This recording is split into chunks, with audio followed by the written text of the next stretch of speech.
Secretary, thanks so much for doing this. I want to start with Russia-Ukraine. You mentioned that Easy stuff, yeah. You mentioned your efforts. There are talks going on right now, starting today and this weekend in Miami. What are your expectations from those talks? And the president yesterday made it clear he expects Ukraine to basically step up before Russia walks away. If you wake up in Odessa, if you're Ukrainian, this morning seeing Russians are bombing, your city, or if you turn on TV and listen to Putin, what he says, why would the Ukrainians, ignore what the Russians are saying publicly and believe in what they're hearing? Yeah, from look, mediators? there's a reason why this war hasn't ended, and that is because there's complex factors at play. I know that sounds like a throwaway line, but it's true.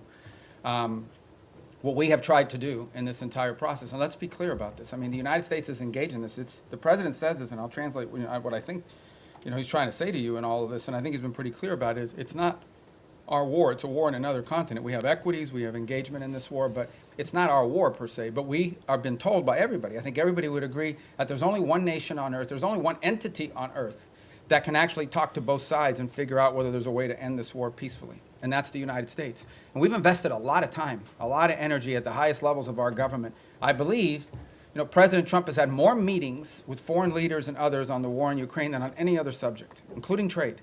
He's invested a lot of time. Steve and Jared have invested time. I've invested time. The Vice President, the Secretary of War, others, Secretary of Treasury, and more, have invested a tremendous amount of time and energy in this. And what we're trying to figure out here is, what can Ukraine live with and what can Russia live with? Sort of identify what both sides' positions are and see if we can sort of drive them towards each other to some agreement. Wars end generally in one of two ways. Surrender by one side for another, or a negotiated settlement.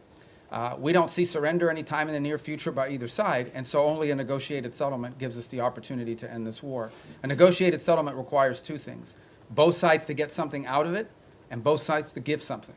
And we're trying to figure out what can Russia give and what do they expect to get, what can Ukraine give and what can Ukraine expect to get. In the end, the decision will be up to Ukraine and up to Russia. It will not be up to the United States. So that's the role we are trying to play in this.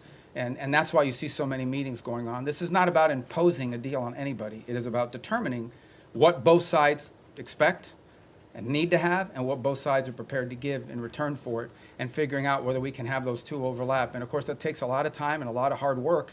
It can't generally be done in the media or in press conferences. I think we've made progress, but we have ways to go. And obviously, the hardest issues are always the last issues. Subscribe to One India and never miss an update. Download the One India app now.